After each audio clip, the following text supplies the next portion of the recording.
Iyi ni radiyo ijwi y'Amerika.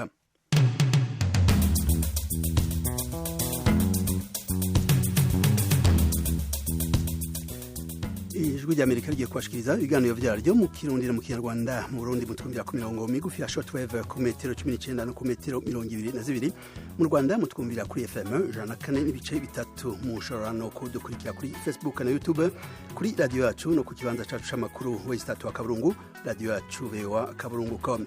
Mwiriwe neza nshuti mwese namwe bavandimwe radio ijwi ry'Amerika, muri kumwe na Frederic Nkundikije. Ikaze mwese mu kiganiro muri sanga. Murisanga ni ikiganiro cy'ijwi ry'Amerika kibanda ku bibazo binyuranye byo mu karere k'ibiyaga bigari bya Afurika. Ikiganiro gitumira abantu bo mu nzego zitandukanye bagasubiza ibibazo by'abakunzi b'ijwi ry'Amerika. Je ndi mu ntara ya Muyinga aho bita muri commune Giteranyi aho bitatura. Ndi hano Kampala, Uganda. Ndi mu gisagara cya Bujumbura. Ni ikiganiro kimara isaha kuva saa 10 kugera saa 11 buri munsi, kuva kuwa mbere kugera ku cyumweru. Ntuye muri leta ya Colorado, leta zunze ubumwe za Amerika. Mbanje kuramutsa abo batumire mwadutumiriye. Nawe turagutumiye. Kurikira ijwi ry'Amerika aho uri hose, haba kuri radio, kuri telefone no kuri mudasobwa. Nawe turagutumiye. Ntuziheze, urararitswe buri munsi saa 10. Ikiganiro muri sanga. Mu ndwi iheze inama yarahuje urwaruka ruvuye mu bihugu birenga 30 vyo muri Afrika ku murwa mukuru w'ubutunzi Bujumbura mu Burundi. Muri iyo nama yarangiye mu ndwi iheze, Perezida Evariste Ndayishimiye asanzwe ari we atwara igisata ca politique, amahoro n'umutekano c'ubumwe bwa Afrika mu kiringo cyo kwezi kwa kane. Yarateye akamu urwaruka karusaba kwima amatwi abanyapolitike, yongera arusaba kwijijukira ikorwa by'iterambere. Ubumwe bwa Afrika nabwo bwifuza ko urwaruka ruba urwa mbere mu kubungabunga amahoro n'umutekano. Vyongeye abategetsi b'Abarundi bamateye akamu urwaruka karusaba kwiyungunganya, rugatangura kwikorera kugira ngo ntiruzere ku buzi bwa leta. Yamara intambamyi zishobora kubangamira imigambi nk'iyo muri iki gihe sinke cyane, na burya ku isi hose ubutunzi butifashe neza kubera imvo zitandukanye. Mu kiganiro muri sanga cy'umunsi twatumiye abahinga babiri banonosoye ibijanye n'imigambi yo kwikorera hamwe no kwiteza imbere kugira bashobore gusangira ubuhinga banonosoye mu bijanye no kwikorera, kugwiza itunga hamwe no gutanga akazi. Turi kumwe na Professeur Lionel Remesha, igisha muri Kaminuza Alliance International University yo mu gisagara ca San Diego mu ntara ya California muri leta zunze ubumwe za Amerika.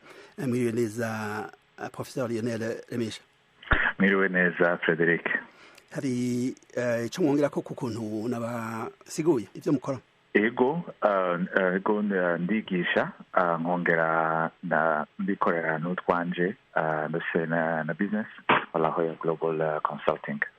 Ni vyiza cyane gose. Turi kumwe kandi na Apollinaire Nishimire ari mu vyigwa vyo kuminuza mu vyerekeye entrepreneuriat muri kaminuza mu gisagara ca Lyon mu gisagara c'Ubufaransa muri departement School of Management. Mwiriwe neza mushikantahe Apollinaire Nishimire. Mwiriwe cyane muri menyesha makuru Frederic Nkundikije. Nkaba ndabashimiye ku butumire mwampaye kugira ngo dushe gusangira ikiganiro hamwe namwe n'abarundi bose. Hari ico mwongera ko ku kuntu naba dondoye? Ego no kongera ko bikeya imbere yuko nza kunonosora ibi vyigwa byo kwitunganiriza imigambi hamwe no gutunganya amashirahamwe yigenga. Narakoze mu Burundi imyaka itari mike nkora muri politiki nk'umuhanuzi mu nama nshingamateka, eka mbere ndiko ndanakora n'ubushakashatsi ku vyerekeye gutunganya imigambi, na cyane cyane kote ya suivi evaluation, gukurikirana ukuntu amaproje aba ariko ararangurwa, amaproje aba asanzwe ariko arakora. Abandabikorana n'ishirahamwe yitwa Eurodad mu Bubirigi, ikora cyane cyane ku maproje ya development, na cyane cyane kuraba uko ibihugu byo muri Afrika, ibihugu byo ku isi cyane cyane n'ibyo muri iby'Iburaya bifata amadeni n'ukuntu amadeni y'ibihugu yogabanuka. Ni vyiza cyane. Hanyuma nkaba nsanzwe kandi mfise n'imigambi mito nikorera mu Burundi nk'umukonsilita wikorera utwiwe cyane cyane mu byerekeye guhindura indimi traducteur hamwe n'iyindi migambi nyene ahandi zamwe mfise imitahe mu mashirahamwe amwe y'abagitangura amwe bita ama startup. Ni vyiza cyane gose, reka rero dutangure kuri wewe nyene.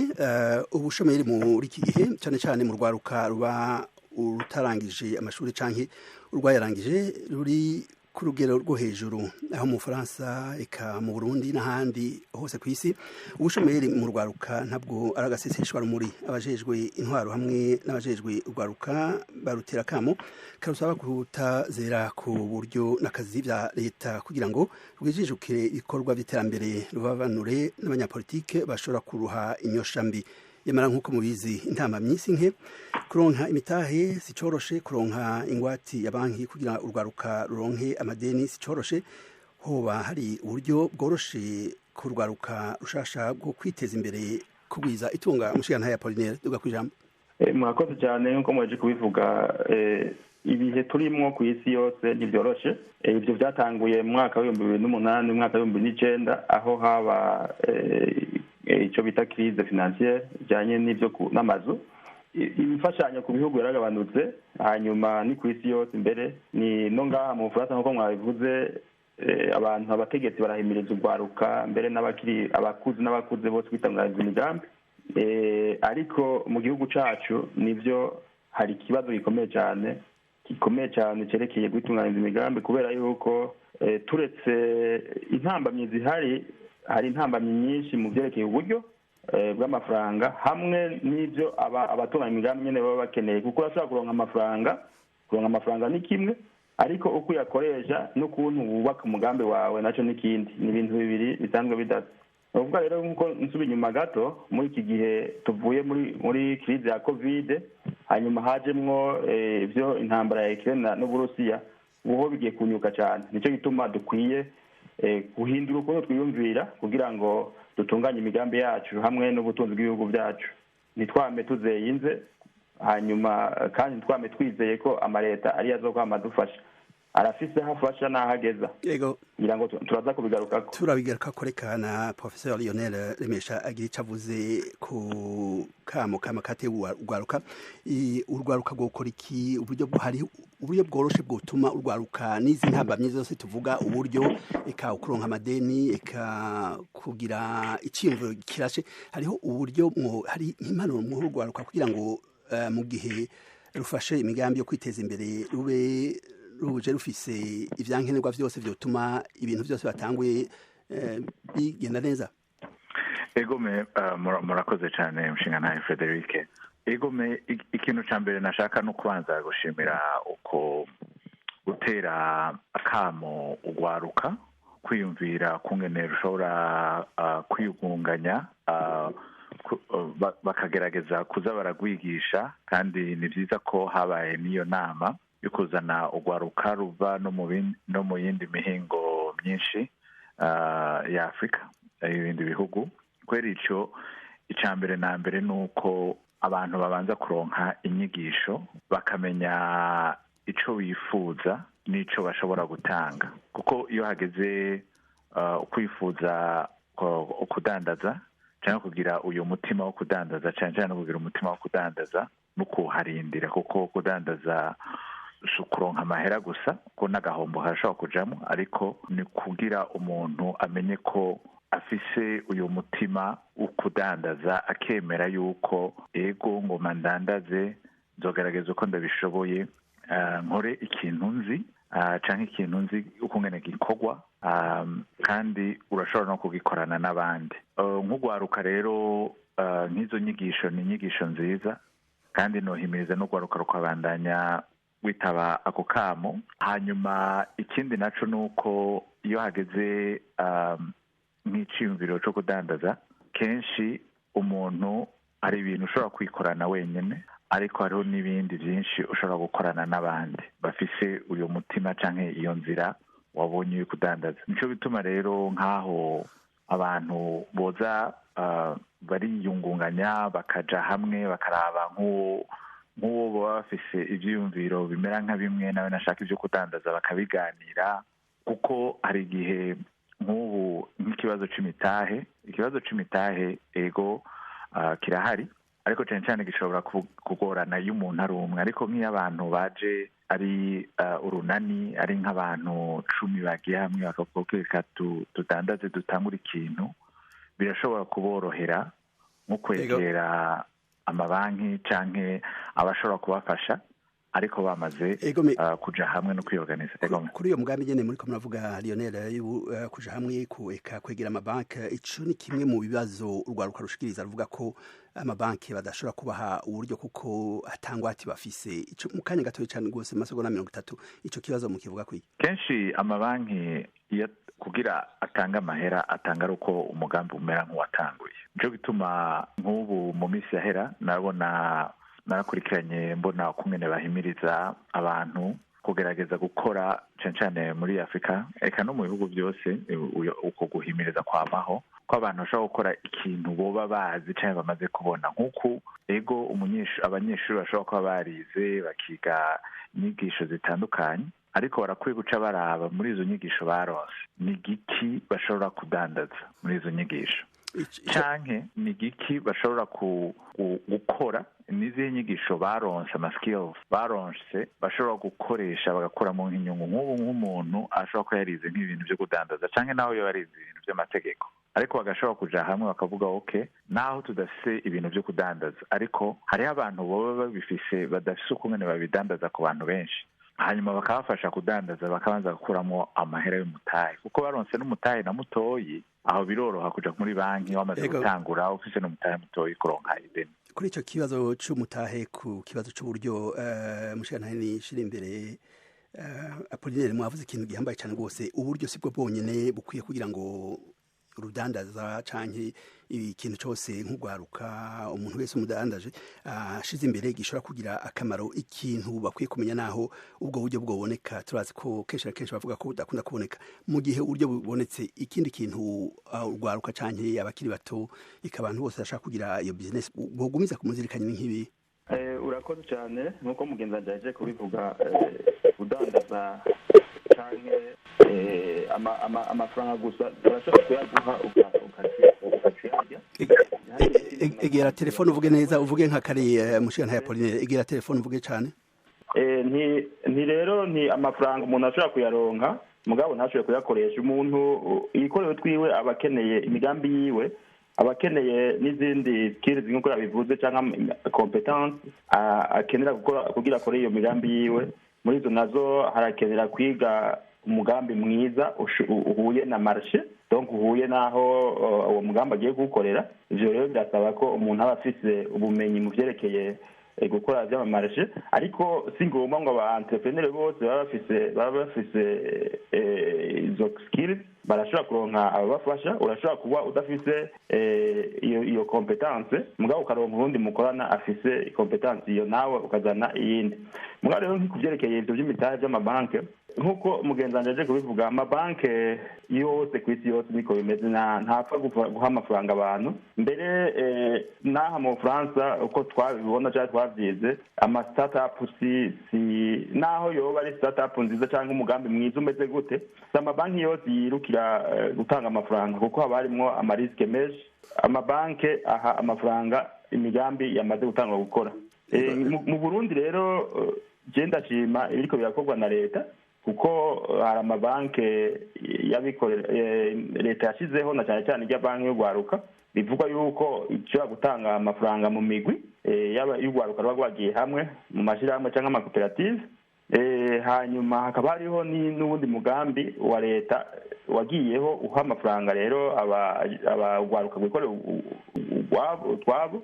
Uwo mugambi batanga amafaranga atari make, narabonye amapere yatanzwe mu miseze. Ivyo byose nivyo gushima, abakwiye kuraba yuko bikorwa neza gusa. Mugabo kusubira inyuma gato kugira ego duga kwijambo sozera, ntituzoze turavuga yuko entrepreneuria ari wo muti w'ibibazo ugwaruka rufise. Sinibaza aho naho icyo kibazo ari wo umuti umwe mu bibazo, mugabo si umuti ku bibazo ugwaruka rufise, kuko ugwaruka rwose dufise mu Burundi tubona urabona ko igice kinini cy'urwaruka kiri mu bushomeri bose ntibashobora kuba aba entrepreneur ibyo ntibishoboka.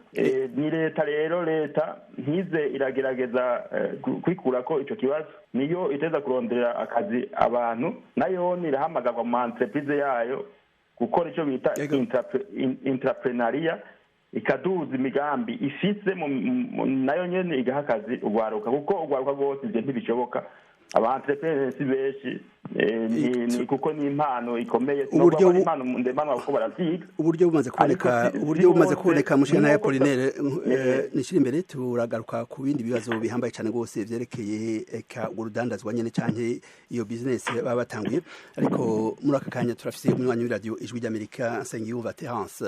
Mwiriwe neza. Mwiriwe. Muri higa yewe ngaha Bujumbura ikibazo je nagomba ngire mbaze ikibazo, none ko iyi banki y'urwaruka bije ko imaze igihe isa n'iyatanguye, none hariho inspection baba bamaze kugira bakaraba yuko iyo mitahe iyo kapitale yoba iriko irashikirwa n'urwaruka none rwo mu nzego y'igihugu. Yewe nka jewe aho mvuka mu Ruyigi nkora nkubitirayo rimwe na rimwe iyo ndose akanya nkakubitiraho nkaja gutembera, mugani urwaruka vema urashobora gusanga hariho umuntu afise nivo ya kaminuza ugasanga arashomye imyaka irenga 5. Niko ubwanje mbona umengo iyo banki iracyafise igikorwa ntacyo irakora, mbona ko abashomeri baguma ari babandi nyene. Ikindi naco leta nayo nyene leta yari ikwiye kuraba urwaruka ikagorohereza mu bikorwa bukora, nk'ubu nko mu mitahe ikaraba ukuntu yorohereza urwaruka. Murakoze Nsengiyumva Terence. Ikibazo ca Terence sinzi ko kiza korohera abatumire, avuga ati banki yatangujwe y'urwaruka tije igeze he? Wewe wabona ko atakintu birashika ko hari umuntu afise amakuru? Ndazi ko Apollinaire mu kwikirana cyane gose ivyerekeye iyo migambi y'urwaruka, muvuga iki ku bintu bishikirijwe na Terence Nsengiyumva avuga ko iyo banki atakintu abona iramarira urwaruka? Novuga yuko hakiri kare, arakoze cyane ikibazo yabajije kuko ni ikibazo gikomeye cyane. Novuga ko hakiri kare kugira tuvuge yuko iyo banki atashyira amarira urwaruka, kuko ibanki murazi amabanki yose atanga imitahe ku kingo kininiya, iyo cyane cyane ari imigambi mwe y'igihe kirekire nayo iba igihe kirekire nyene. Ni ukuvuga rero yuko amafaranga yatanzwe ntigoja tubona impact canke icyo yakoze ubu nyene, ahubwo nibaza yuko hakeneye ikigwa cyo kuraba yuko ama entreprise cyangwa imigambi yoba yaragiyeho kubera iyo banki, ariko kubivuga ubu nyene ari igitangura nibaza yuko noba ndiko ndabesha. Gusa ndamaze kumva imyidogo bavuga yuko bati ega ya banki ntaho itandukaniye n'izindi, nayo ngo boba bashobora kuba baka icyo bita ama-hypothèque cyangwa ingwate, ariko ivyo c'est normal kuko nta banki itashobora kwaka ingwati. Mugabo nizere yuko leta yari yarashizeho uburyo nayo ishobora kuba ingwati yabo y'ubwo rwaruka, kuko ibanki yose nayo ikeneye kunguka kandi igafata amarisi.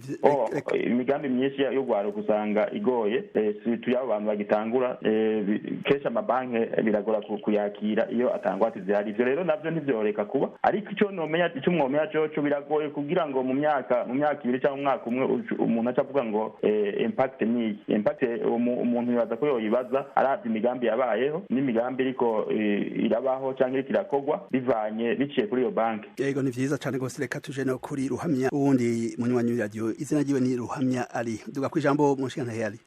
Naje hari ibyo bintu bya banki, iyo bavuga gutyo uko banki ikora, uko nge mbyumva n'ibitekerezo. Banki nge mpita numva ko atari urubyiruko, ahubwo banki iri mu mpapuro ntabwo ikora, kuko nanjye ndi urubyiruko. Niba turangije kwiga izo kaminuza cyangwa iyo segonderi, ugashobora ko wajya muri banki kwaka amafaranga ngo ukore imirimo y'ibyo wigendi umujeni sivile. Ngenda ndaza gukenera amafaranga agura imashini n'ibikoresho nita kujyana mu kazi nyirizina, kugira ngo nkompete ngiye muri competition n'abandi bantu, ariko ya mafaranga yose ntabwo baza kuyampereza, kandi nanone igihe nta ngwate nta kintu bazamarira na gitoya. Ese muri icyo gihe iko numva banki nyine iri mu bipapuro, iri mu mpapuro, twebwe ntabwo irimo gukora, kuko nta kintu iza kudufasha na gitoya. Kuko no mu Rwanda hari banki y'urubyiruko irahari, nta kintu na gito badufasha kuko nta ngwate dufite nta n'ayo mafaranga dufite twebwe dushobora gutangira dusohora izo diplome gusa nta kindi kintu twe dufite rero numva leta zajya zitworohereza tukabona ibikoresho noneho ikindi kintu niba bagiye kubaka nk'umuhanda bende umwubatsi iyo bagiye kubaka umuhanda nibagerageze bahemwe urubyiruko 50% rube ari urubyiruko bagiye kubaka stade ubu ngubu mu Rwanda ni urugero mu Rwanda bagiye kubaka stade 50% rube ari urubyiruko rwangirizwa kaminuza wokwegera kuri radio mushikanahe ali okay mutwibutse kandi ari mwa muri hehe muri mu gisagara kihe Kigali ariko kubisora ni byiza cyane rwose reka ibibazo byawe tubihe abashingantahe turi kumwe ngaha professeur Remesha nashaka mugira icyo muvuze ko bishikirijwe n'umushingantahe Ruhamya ari avuga ati izo banki ntabwo ari banki zisanzwe ntabwo ari banki z'ugwaruka twebwe nta karusho tubona ni kuki habaye nk'ama projet usanga badaha akazi ugwaruka kuri 50% inyishu mu muhani ego cyane ikibazo atanze ni ciza cyane kandi kirafise isano nico usengiyumva w'i Burundi yabajije ikibazo rero amabanki mu bisanzwe amabanki icakora amabanki ukungena amabanki yinjiza amahera no kudandaza amadeni iyo ibanki itanze ideni iteza kunguka ku ideni yatanze niko rero amabanki yinjiza amahera amabanki hajya abantu bagenda gashira amahera muri mu makonte yabo hari amabanki ashobora kubashaja kwera baba biki amahera ariko kenshi amabanki aho yinjiza amafaranga menshi ni gihe abatanze amadeni hanyuma iyo umuntu ariko arasubiza akongera akabashirira ko n'ama interest maintere amabanki yose akora cyo kimwe ariko iciza nuko nk'ubu hariho izo banki zifise uyo mugambi wo gufasha ugwaruka aho abari byiza abari intambwe ariko barafasha ariko cyane bafasha baremeza ko amadeni ashobora kuboneka ariko amadeni aboneka agira ari ibintu biteza ntashobora gupfa gutanga amahera ku muntu ari we wese hariho ibintu bibanza gukurikizwa n'ubwo gwaruka ku kibazo ciwe naco mushikanahe Remesha avuga ko nk'igihe habaye amaprojet buha akazi nk'ugwaruka gwaheje amashuri rufise ubuhinga butandukanye 50% akaba ari bubahabwa akazi ivyo ntivyogabanura ubushomeri nico ni kibazo ciza cyane nico gituma n'ugwaruka nk'uyo mugambi n'ivyo n'ibintu bakwiye gushikiriza abo batoye kuko aho abari umugambi uhanitse cyane kuko umugambi ukomeye ku buryo bateza guhindura amategeko kuko aho umuntu abereka asaba ngo bahindura amategeko hanyuma basabe yuko mu byo basaba bavuga turemeje yuko habaye nka projet hajamwe uyu umutigiri ugwaruka ukaronswa akazi muri ubwo buryo ariko n'ubwo gwaruka nago rutegerezwa kwerekana ko rushoboye gukora iyo migambi yo bigezweho kuko umuntu atarafise na experience y'ukubaka cyangwa kubaka ibarabara cyangwa kubaka iyo migambi ikomakomeye urumva aho biramera nk'ibigora kubashira mu maproje manini ariko nico bituma naho umuntu yoba afise iyo diplome ashobora kubanza akaraba agatangura akaja mu kazi kugira ronke na experience nkeya akamenya nuko ako kazi gakorwa ku buryo aramutse agiriye umugambi wo gutangura ivyo kudandaza bahinduye amategeko hanyuma umuntu akaba ashobora gushikiriza ivyo imigambi yo bikenewe. Ni vyiza cyane rwose tubibutse inshuti mwese ko muri ko murabandanya kumviriza iradiyo Ijwi ry'Amerika isaminyanira i Washington DC mu Kirundi mu Kinyarwanda turi kumwe na Theophile Mugabo. Miriwe neza Theophile. Allo Theophile matwumva? Theophile Mugabo? yego turakomeye mukomere namwe. Mukomere muri hehe Theophile Mugabo? Turi mu Repubulika Iharanira Demokarasi ya Kongo muri Nord Kivu mu teritwari ya Masisi. Ni vyiza cyane gose duga kwijambo ikibazo cy'imibiro turiko tuvuga cyane ku migambi eka yo kwiteza imbere mu urwaruka rukareka kuzera ku biti canke ibibanza ruhabwa na leta eka rukimana amatwi abanyapolitike turi kumwe n'abahinga babiri banonosoye ivyerekeye entrepreneuriat turi kumwe na Nishira imbere Apollinaire tukaba turi kumwe kandi na Remesha Lionel professeur duga kwijambo ikibazo cy'imibiro.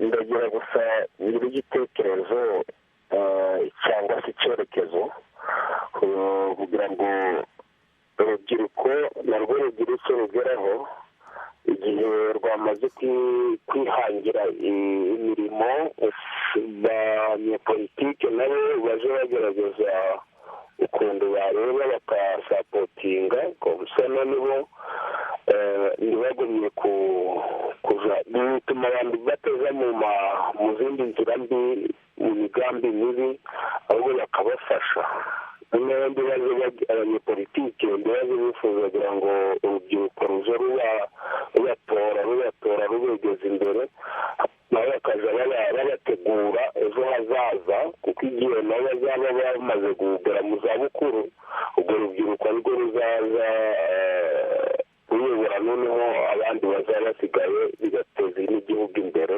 bigatuma n'igihugu kigira umutekano. Impanuro n'ivyiyumviro vyiza reka duhe n'ijambo kandi y'uwundi munywanyi w'iradiyo Ijwi ry'Amerika Ndayirukiye Benoit. Miriwe neza? Muriyo cyane. Muri hega Benoit? Ndi Bujumbu. Duga kwijambo ikibazo cy'imbiro turiko tuvuga ku migambi urwaruka rwo kwijijukira mu kwiteza imbere aho kuzera ku buzi bwa leta duga kwijambo ikibazo cy'imbiro.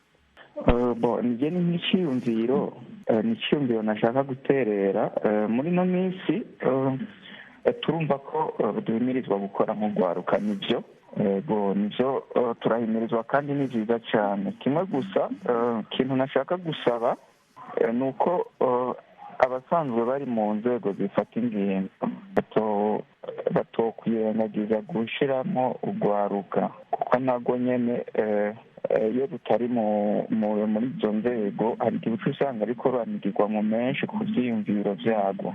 Hanyuma ikindi kintu naco nashaka gusaba ni uko mu gihe urwaruka wifuza gukora rufise ivyo rwateguye gukora ni uko abanyepolitike canke indongozi z'igihugu zoheza zigashiraho klima nziza yo gukoreramo kugwaruka kuko muri no minsi turabona ko haba hari ikibazo gifatiye ku ibura ry'imitahe ikwiye ugasanga umuntu arafite iciyumviro mugabo hageze kugishira mu ngiro umutahe ukamuburana.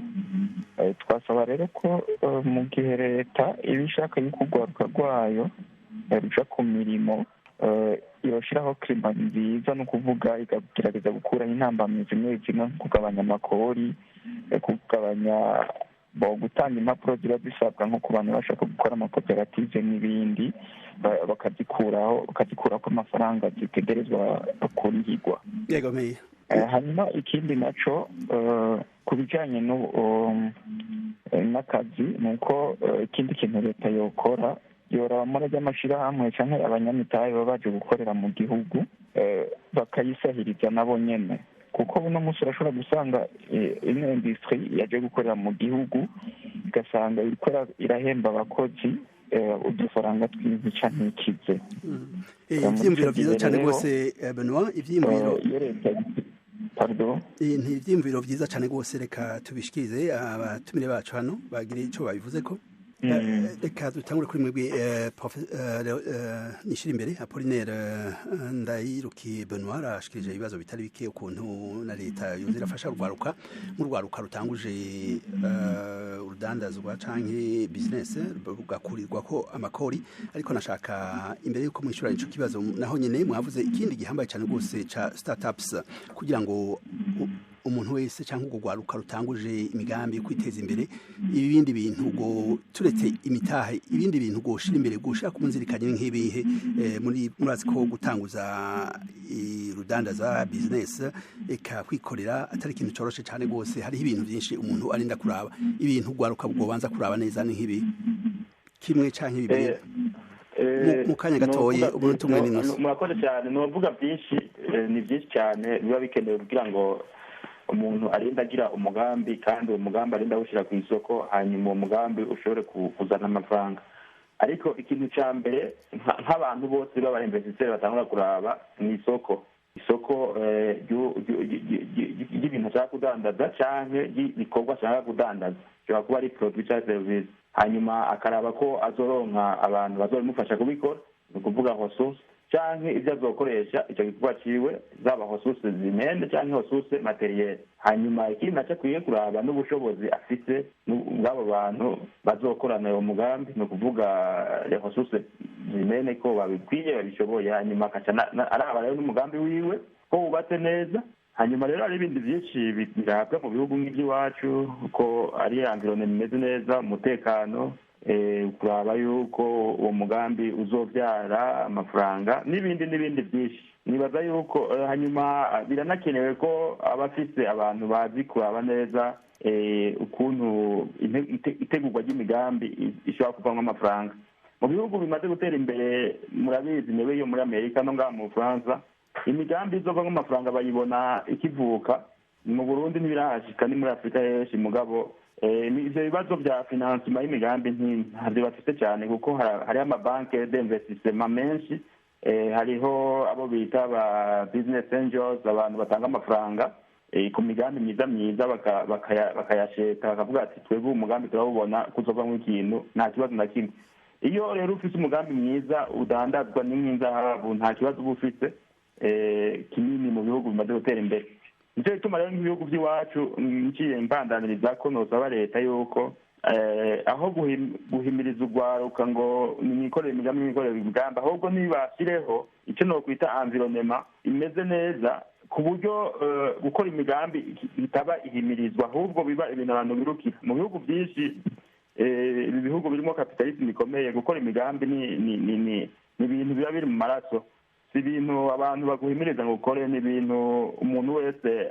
ateza gukora kuko ubuzi bwinshi ni ubw'abaprive rero kwikorera imigambi biba ari ibintu bisanzwe cyane kandi imigambi iyo ari myiza ikaba iri mu gihugu kirimwo umutekano kirimwo marshe kirimwo icyo bita ubushobozi bwo kugura pouvoir d'achat nta kibuza ko imigambi yizana kandi igakorwa umaze kubona abantu batari barakora imigambi si uko bataba babishoboye canke bafise badashaka ni uko baba babona ko n'abayitanguye bananiwe canke ata bakiriya bahari canke badafise icyizere cy'uko iyo migambi bazoyikora ngo ibandanye mu gihe kirekire ngo ibe durable dans le long terme rero jewe ndazi neza yuko abarundi ari abantu b'abakozi cyane cyane iyo hariho environnement des affaires imeze neza nta kibuzo na kimwe yuko abarundi bo kwikorera imigambi kandi bakayitunganya neza bakanayikora biramaze kuboneka ico ni kibazo gihambaye cyane gose muciya ntahe Pauline turakigaruka ko na professeur Lionel Remesha ariko muri aka kanya turafise undi munywanyi wa radio ijwi ry'Amerika Jean-Luc ndabagiriye mwiwe neza miriwe muri hega Jean-Luc ndabagiriye mu cibitoki mu Burundi duga kwijambo ikibazo cimbiro turiko tuvuga ukuntu urwaruka rwo kwiteza imbere duhiriwe duhishije ko turi kumwe n'abahinga mu vyerekeye ubuhinga bwo gutangura kwikorera arivyo bita entrepreneuriat mu rurimi rw'igifaransa duga kwijambo ikibazo cimbiro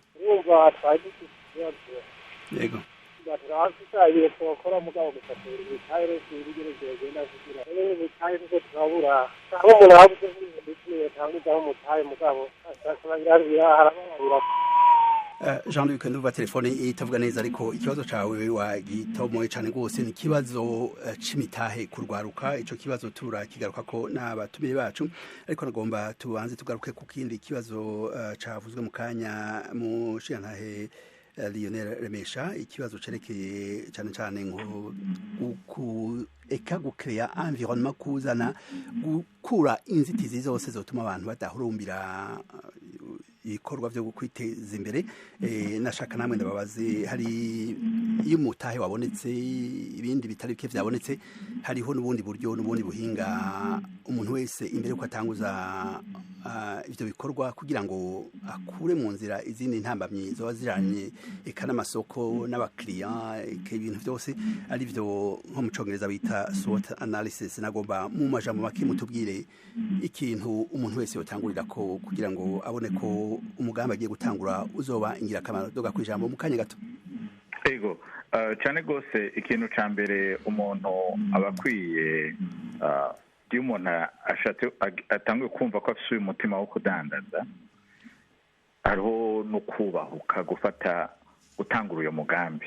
Ntivyoroshe kuko nkuko nabivuze kare, ukudandaza kenshi abantu babijamo bazi ko bazokwinjiza amahera gusa, ariko bishitse umuntu agahomba urafise umutima wo kurinda hanyuma ukabandanya ku mugambi watanguye. Ico nico kintu cama ari ikintu gikomeye kuko ntaguciriyemo Lionel besha guhomba kenshi na kenshi umuntu atanguye umwaka wa mbere ntuba woroshe. Ivyo si ibintu nk'abatanguye urudandazwa cyangwa kwikorera bashobora kuba bagumiza ku muzirikanye.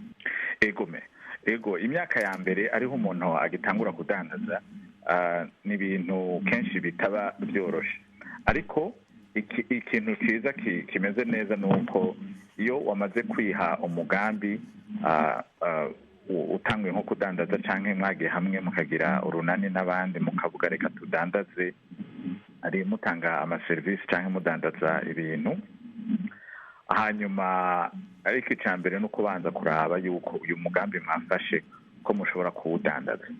Ikintu business yamitangura ari ukuronse umukiriya wa mbere. Hagize umukiriya akumviriza, akumva yuko ibyo uvuga canke ibyo udandaza akabishima akakugurira, uronse uwa mbere uba utanguye urudandazwa. Nico kintu cama gikomeye kuko ushoboye kuronka umukiriya wa mbere urashobora kuronka abakiriya 5, urashobora kuronka 10, urashobora kuronka 100 ukoresheje uburyo waronse umukiriya wa mbere. Umukiriya wa mbere niwe yama agoye iyo utanguye urudandazwa. Byo bituma umwaka wa mbere uragora kuko ukiriko urarondera iyo mukiriya wa mbere. Kandi umukiriya ninde? Umukiriya ashobora kuba mu individuel, ashobora kuba amakompanyi irashobora kuba umukiriya y'amaserivisi yawe, canke eka na leta ifise imigambi urashobora kujamwo. Ariko aho kenshi nko kugira imigambi, kuja mu migambi ya leta aba ari nk'umuntu amaze kuronka business yatanguye, yamaze gushinga imizi, canke uriko adandaza ku yandi makampani, ubu ari business yatanguye imizi. Ariko igikuru ni umukiriya wa mbere, ninde uzodandaza ko ibyo ushaka kudandaza, ninde ashobora kuguha amahera yiwe, ninde ashobora kubonamwo valeur mu byo ushaka kudandaza. Umukiriya wa mbere niwe yamagoye, ariko umaze kumuronka aho rero ushutangura kuraba ukungene ko uwa mbere na muronse urabanza ukamufata neza kugira hagume, kuko kenshi murandaba hariho igihe kenshi nk'abadandaza bamuhaye umutahe muri banki aca atangura kuvuga ngo yamaze gutunga, ngo yamaze kuronka amahera, ariko ayo mahera ntaba ari guyiwe, aba ari deni, aba ari amahera yo kuwushira mu mugambi, ayiwe ntaba araboneka. Ariko muri icyo gihe no kubanza umuntu akayikoresha umugambi yawushinze. Yego mushiya ntanishyira imbere Apollinaire, Professeur Lionel Remesha yavuze ikibazo cy'ukuntu ugwaruka gushobora gukorera hamwe mu mashirahamwe, ariko hariho n'ikindi kibazo kijanye cyane n'ibintu umuntu ashobora gushira imbere kugira ngo atange urudandazo cyangwa yikorere, kugira ibintu bitangwa mu Congereza diversify, gukora ibintu bitandukanye. Uruhara rw'ico kintu ni nkuruhe igihe cyose umuntu yibaje gutanguza ibikorwa byo kwiteza imbere? Jewe nguma ngaruka kuri icyo uriko uravuga, kuko nibaza yuko turiko turaraba usanga uriko urabaza ibibazo uravye environnement wewe urimwo aha muri biratandukanye cyane ni mu Burundi. Nico gituma novuga ko bivana ivyo byose uvuze bivana na demande ya marché. no kubesha nk'ubu nki mu Burundi nk'akarorero ego mu maserivisi ndabona ikintu cihuta mugana aho bivana na demande il faut diversifier n'ivyo mugana bivana na demande ya marché abarundi benshi bacakeneye ibintu base ku buryo ugiye mu bintu tertiaire usanga uri kurahomba naho wo diversifier gute usanga pouvoir d'achat y'abarundi itabakundira kuja muri ivyo bintu mugabo kubera ko leta canke n'amashyirahamwe menshi ariko aragomba kugira nk'ibintu bya digitalisation aboja muri ivyo bintu boshobora kuronka amahirwe yo gutera imbere muri kazoza hanyuma mugabo ugiye nki mu bintu uravye n'ivyo abazungu no bashitse k'iburaya bashitse mu bintu vyo rwego rwo hejuru cane ku buryo kudiversifier abo biroroshe ndaza abantu benshi mu Burundi batanguye imigambi myinshi kugira abadiversifier biranka kuko nki mu Burundi ugiye kugira nk'ibi vya transport ngo ukoreshe telefone nk'ibi vya Uber nico bituma tutaragira Uber mu Burundi nico bituma tutaragira mu Burundi usanga tutaragira n'amakate visa adakora hari ibintu byinshi tugikeneye gukorera ko mu Burundi kugira ngo dushobore kuja muri ekonomi nk'iz'abandi dushobore gutera imbere nico bituma rero iyo ndiko ndavuga mu Burundi turiko turavuga vya entrepreneur mu Burundi tubanze turabe environnement turimwo les conditions de travail zirimwo kugira ngo dushobore kudiversifier ukubivuze nibaza yuko ariko mushikana ya Pauline hari abantu benshi bavuga ko kenshi na kenshi ingorane ari uko umuntu umwe atanguye urudandazwa rumwe bose baca bayirukira urudandazwa hano guhanka karorero umuntu agashinga akabari ugasanga ubuwari bwabaye ntarugwa nko muri quartier aho kuraba ikindi kintu cosha kuzana n'abakiriya ugasanga ico kintu ntaco biyumviriye kuko kenshi na kenshi ari bimwe bamvuga vya startups usanga kenshi na kenshi umuntu atabanza kwiyumvira neza imigambi yatanguye mu kanya gato amasegonda 30 ivyo rero bisaba abantu twavuga ko bisaba abantu education bisaba abantu guha amaskills abantu bakamenya kwiyumvira ibintu baba babona bikenewe muri environnement barimo hanyuma rero n'ikintu gikomeye tutavuze mu bintu by'iyi migambi harakenewe amategeko kumenya amategeko umuntu akurikiza abantu bakirinda kwibana imigambi nicyo gituma amaleta acaza guproteja abantu baba bafise imigambi bakavuga ati umuntu yitangura iki kintu ntagire uwundi muntu azogikopiya ngo agikore ivyo rero leta irakwiye gushiraho amategeko bituma umaze kuyaregistra wamaze kugira umugambi wawe uwo mugambi wawe nawe ritoba izina iyo concept yawe ntagire uwundi muntu azoyikorerako mutabanje kubivugana ivyo rero novuga yuko bijanye n'ukuntu mu Burundi baba bakora cyangwa muri icyo gihugu baba bakora rero amategeko ni ikintu gikomeye cyane amategeko ni ibintu twiga muri entrepreneuria ni ikigo gikomeye ubanza kumenya amategeko agenga umwuga wose ukamenya yuko umuntu yitangurije ikintu kizira ko hari abandi bantu baza kumukopia batabivuganye cyangwa batabikoranye ni vyiza cyane rwose tubibutse inshuti mwese ko muri ko murabandanya kumviriza iradio Ijwi ry'Amerika turi kumwe na Jean Bosco Sabimana miriwe neza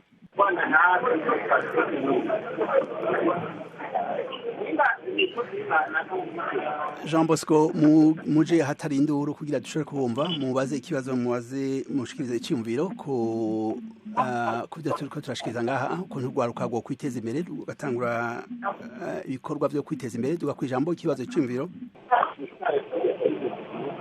Jean Bosco muratwumva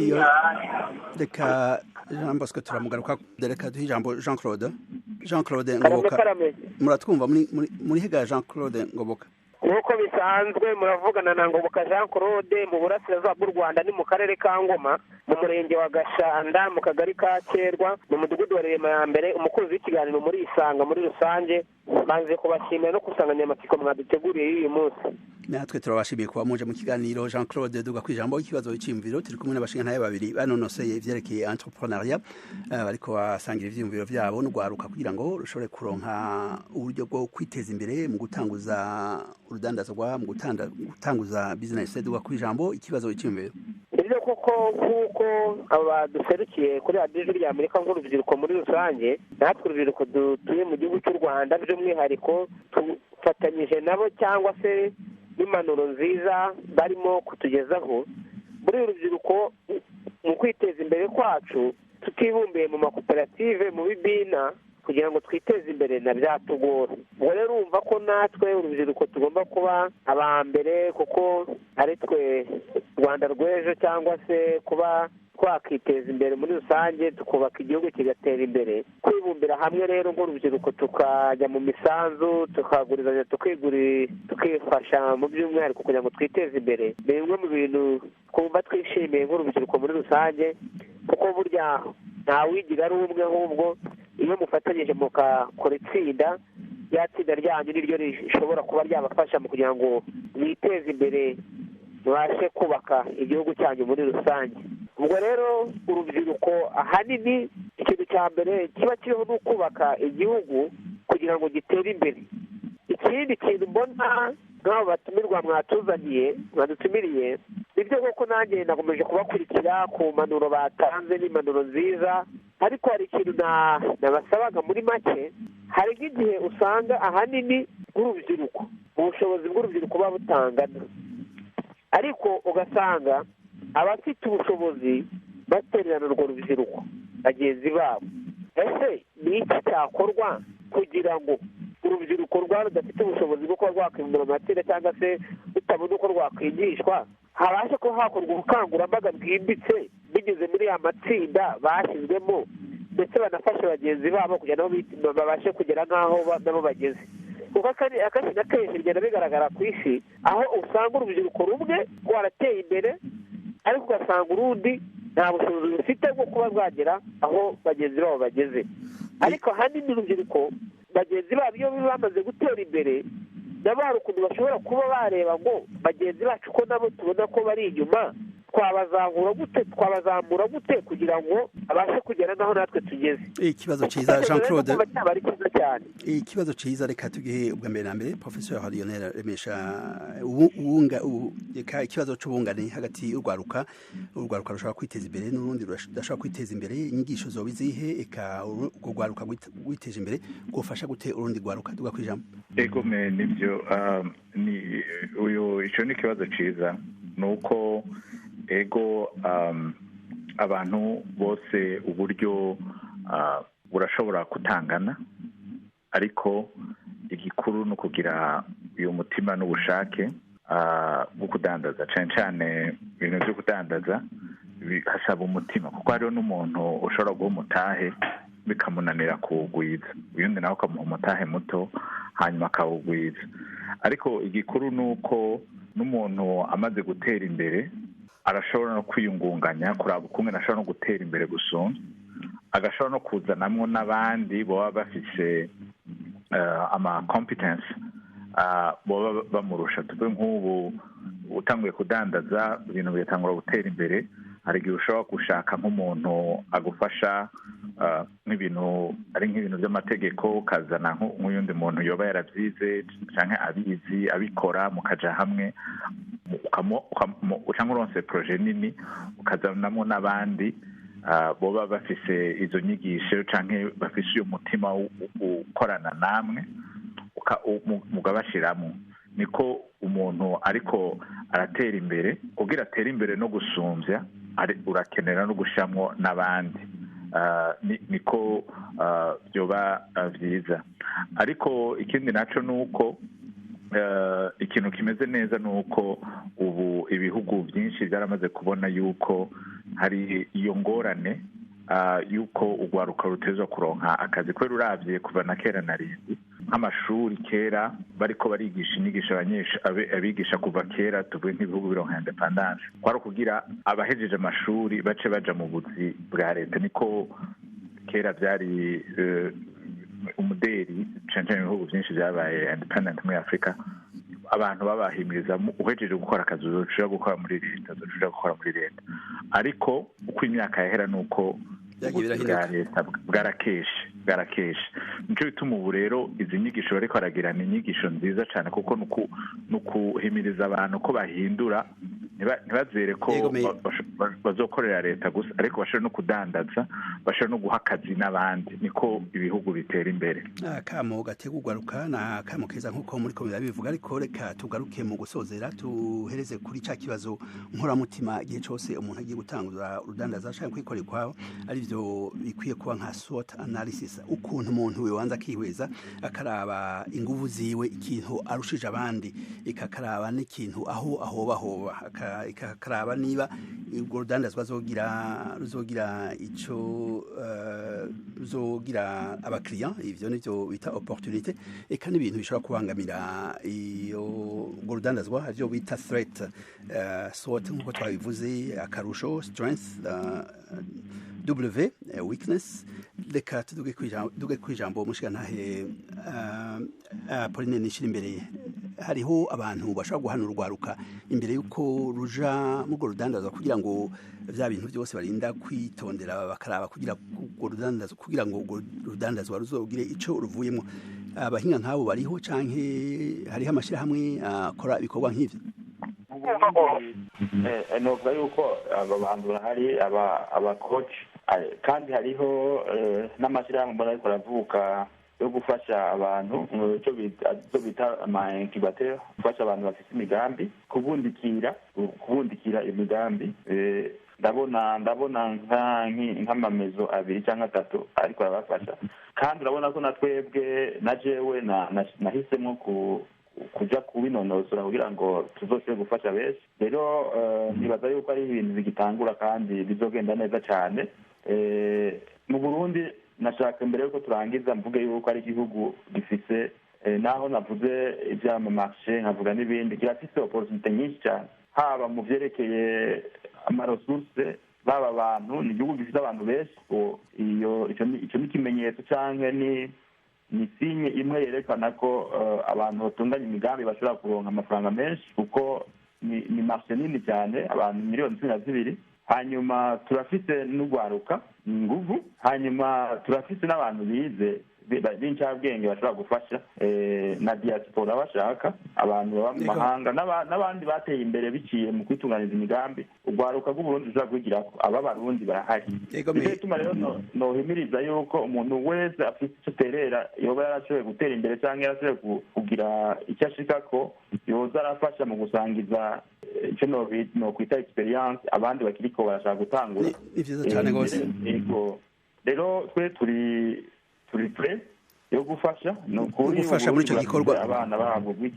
Ndabona n'akanya katujanye Pauline, reka duhe ijambo umunywanyi wacu Gikundiro Terence mu kanya gato cyane gose. Gikundiro, iciyumviro, ikibazo mu kanya gato, amasegonda 40.